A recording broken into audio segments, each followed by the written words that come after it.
जय श्री कृष्ण। आज हम सभी मंगला गौरी व्रत की पावन कथा श्रवण करेंगे।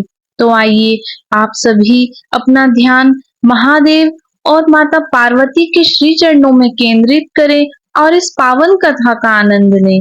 एक समय की बात है, एक छोटे से गांव में एक साहूकार अपनी पत्नी के साथ निवास करता था। साहूकार धनवान था और उसके घर में किसी भी प्रकार की कोई कमी नहीं थी। फिर भी वह और उसकी पत्नी संतान न होने के कारण दुखी रहते थे। संतान की कमी उन्हें हमेशा कचोटती रहती थी। एक दिन की बात है, उस साहूकार के घर में साधु आए। साहूकार ने उनका आदर सत्कार किया और उन्हें अपनी समस्या के बारे में बताया। साधु ने साहूकार की पत्नी को सावन में मंगलवार को किए जाने वाले मंगला गौरी व्रत करने की सलाह दी। साथ में पूजा विधि के बारे में भी संपूर्ण जानकारी प्रदान की। इसके बाद साहूकार की पत्नी ने सावन माह के पहले मंगलवार से ही गौरी मंगला का पूजन व्रत रखना शुरू कर दिया। अब वह हर मंगलवार को विधि पूर्वक व्रत और पूजा पाठ करने लगी। इस प्रकार कई महीनों तक उसने यह व्रत किया। एक दिन उसकी धर्मनिष्ठा से प्रसन्न होकर माता पार्वती ने भगवान शिव से साहूकार और उसकी पत्नी को संतान प्राप्ति का वरदान देने के लिए कहा। साहूकार को उस रात स्वप्न में एक दिव्य शक्ति ने दर्शन देकर कहा कि एक आम के पेड़ के नीचे भगवान गणेश की मूर्ति विराजमान है। तुम उस पेड़ से आम तोड़कर अपनी पत्नी को खिला देना, इससे तुम्हें संतान की प्राप्ति का सुख मिलेगा। साहूकार ने अगले दिन सुबह उठकर अपनी पत्नी को इस स्वप्न के बारे में बताया और वह उस आम के पेड़ को ढूंढने के लिए निकल पड़ा।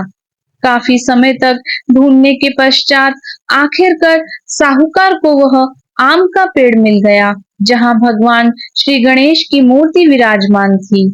उसने आम तोड़ने के लिए उस पेड़ पर पत्थर मारना शुरू कर दिया। पत्थर फेंकने से एक आम टूटकर नीचे तो गिर गया, किंतु गलती से एक पत्थर जाकर भगवान गणेश की प्रतिमा को लग गया। इससे भगवान गणेश रुष्ट हो गए और उन्होंने प्रकट होकर उस साहूकार को श्राप देते हुए कहा कि हे स्वार्थी मनुष्य, तूने अपने स्वार्थ के कारण मुझे चोट पहुंचाई है। तुझे माँ पार्वती की कृपा से संतान की प्राप्ति तो होगी, किंतु वह अल्पायु होगा। उसकी 21 वर्ष की आयु में मृत्यु हो जाएगी। यह सुनकर साहूकार बहुत घबरा गया और वह वापस अपने घर चला गया। उसने वह फल अपनी पत्नी को खिला तो दिया, किंतु इस बात का जिक्र अपनी पत्नी से नहीं किया और न ही इस घटना के बारे में किसी और को कुछ बताया। कुछ समय पश्चात भगवान शिव और माता पार्वती की आशीर्वाद से साहूकार और उसकी पत्नी को पुत्र की प्राप्ति हुई। इससे उन दोनों के जीवन में खुशी का कोई ठिकाना न रहा। लेकिन साथ ही साहूकार इस बात से भी चिंतित था कि उसका पुत्र अल्पायु हो गया। देखते ही देखते वह बालक 20 वर्ष का हो गया और व्यापार में अपने पिता का हाथ बटाने लगा। एक दिन घर लौटते समय साहूकार पेड़ की छांव में तालाब के किनारे बैठकर अपने पुत्र के साथ भोजन करने लगा। तभी वहां कमला और मंगला नामक दो कन्याएं कपड़े धोने के लिए तालाब के पास आई और कपड़े धोते धोते आपस में बातें करने लगी। कमला ने मंगला से कहा कि मैंने इस सावन मास में प्रत्येक मंगलवार को मंगला गौरी व्रत रखने का निश्चय किया है। तुम भी माता पार्वती को समर्पित यह व्रत अवश्य रखना।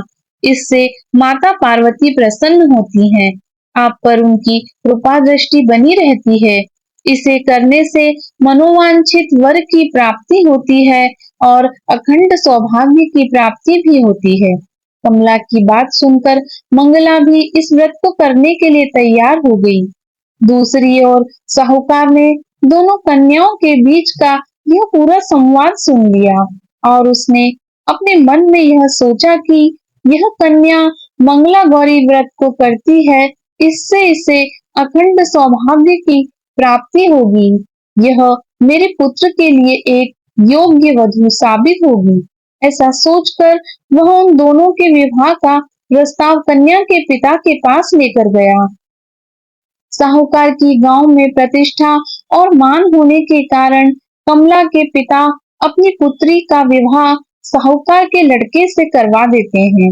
विवाह के पश्चात भी कमला विधि पूर्वक मंगला गौरी व्रत रखना जारी रखती है।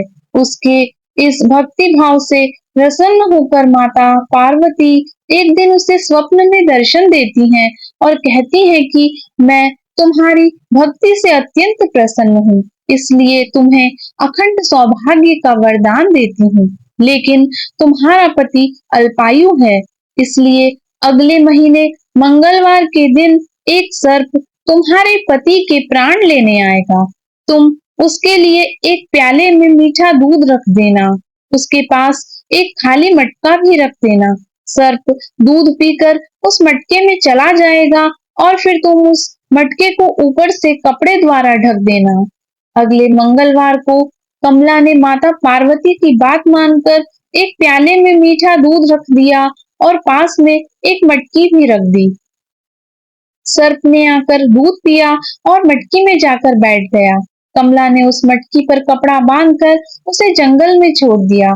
माता पार्वती की कृपा से कमला के पति के प्राण बच गए।